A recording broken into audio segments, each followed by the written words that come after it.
gini.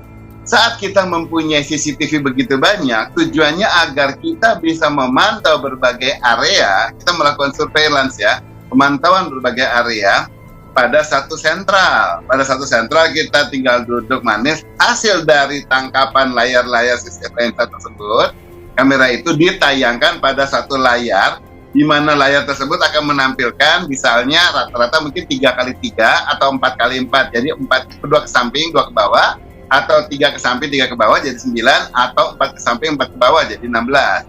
Nah, kemudian itu semua ditayangkan bersama-sama itu pada DVR. Perangkatnya namanya DVR. Ya, perangkat itu yang mensinergikan satu sama lain. Ya, kemudian perangkat itu yang mampu juga mengatur. Ini mau ditayangkan yang layar umpamanya depan, nah pintu masuk, itu mau di sebelah kiri atas. Kemudian di ruang tamu itu sebelah kanan, kemudian ke toilet itu yang kedua dari kiri, dan lain sebagainya.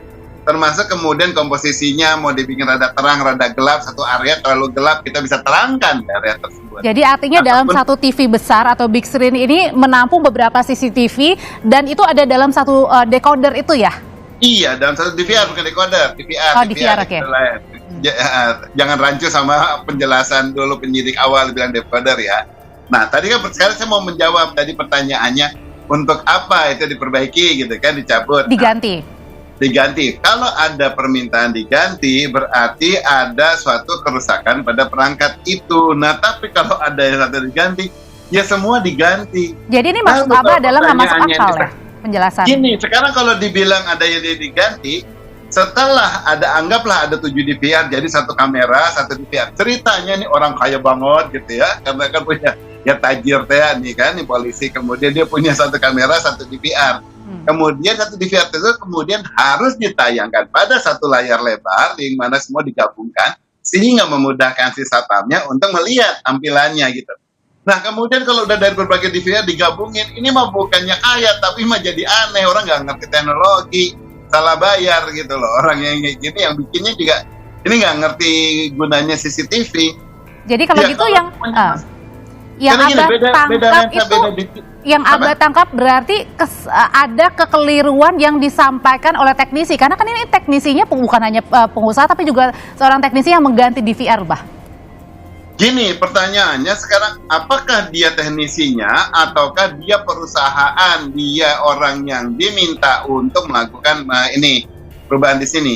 Ingat, ada pernyataannya bahwa ada WA, ya, WA yang untuk mengganti CCTV. Oke, nah permintaan WA tersebut selalu dikirimnya bukan ke teknisi, tetapi kepada atasannya dulu, si engkohnya dulu yang punya perusahaan itu dulu, yang punya toko. Kemudian yang punya toko nanti dia bilang, oke, saya usul si ini, saya usul si ini untuk berangkat ke sana, gitu loh, ya. Dia akan urus di situ, atau mungkin dia sendiri yang turun. Tetapi harus seperti itu dulu, baru kemudian ada teknisi yang dikirimkan. Nah, ini apakah ini teknisi yang bersangkutan atau tidak? That's the question. Ya, karena otak yang pertama masuk dan kemudian siapa yang berangkat itu bisa lain. Kemudian siapapun yang berangkat, yang namanya semua petugas CCTV, selalu dia akan melihat dulu, dia akan tanya ada apa yang terjadi dengan CCTV-nya. Nggak kemudian ngebebek aja, kamu disuruh gini, oke saya berangkat, kamu ambil disingkat, oke kamu nanti siang ambil lensa, kemudian kamu makan, kamu pepes, ya saya makan, mati itu orang. Biasanya kan kalau kita mau masuk ke rumah orang pasti kita permisi dulu, nanya ya Pak, ada apa sih emang ini di VR-nya, tapi kan tadi sudah ditanyakan, tapi kan katanya nggak elok kalau misalnya saya tanyakan, jadi saya ya udah ganti aja. Haruslah ditanyakan, karena saat dia di WA pun dia harus menanyakan, karena dia harus menanya dulu what happened with the DVR. Karena setelah dia tahu what happened with the DVR, dia akan menyiapkan semuanya, segala hal yang kira-kira berkaitan dengan si DVR ini. Apakah hanya sekedar rusak? Jadi minta ganti, terakhir kayak ini bukan diganti, ini hanya untuk sekedar rusak. Kalau misalnya suruh diganti, dia nggak mungkin diam aja, dia nanya, Pak, DVR yang mana yang mau diganti, yang mana? Ini Bapak dari mana pelanggannya? Pelanggannya si ini, oh dia mau ngecek dulu. Kan DVR itu kalau mau diganti, dia mau ngecek, dia punya nggak masih seri yang sama? Dia masih punya nggak kapasitas yang sama, dia masih punya nggak dengan format yang sama. Mungkin saya takut Bah, karena ini adalah mengganti di rumah dinas seorang jenderal. Gini, mau rumah dinas seorang jenderal, mau rumah dinas seorang anak bebek sekalipun, umpamanya maupun rumah dinas seorang apa yang umpamanya petugas apa, apapun di sekolahan atau di mana, semuanya konteks di situ.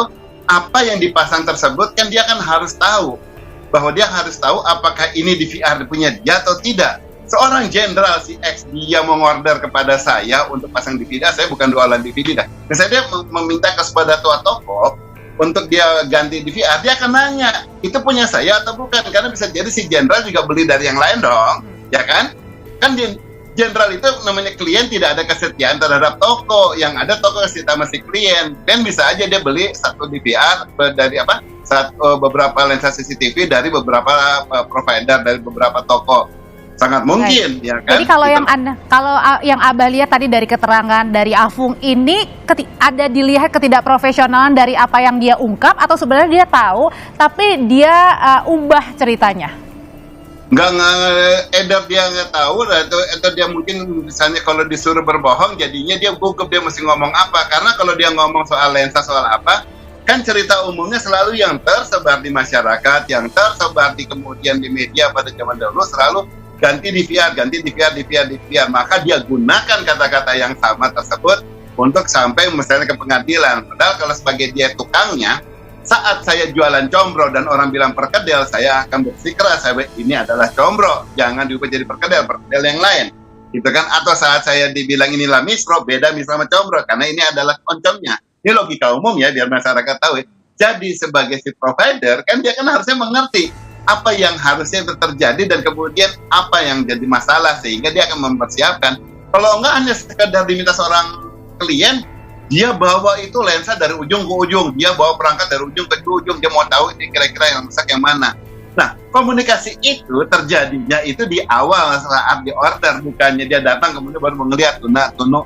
Oh, apa jadi yang bisa diganti? Dibilang kalau kesaksian ini tidak logis. Nggak logis.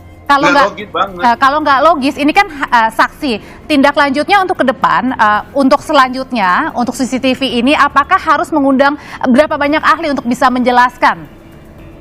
Pertama, sekarang tinggal di counter. Yang bersangkutan malah dipertanyakan seberapa tahu dia mengenai dunia CCTV, mengenai istilah-istilah itu, gitu loh. Ya, dia biar tahu teknologinya itu seperti apa.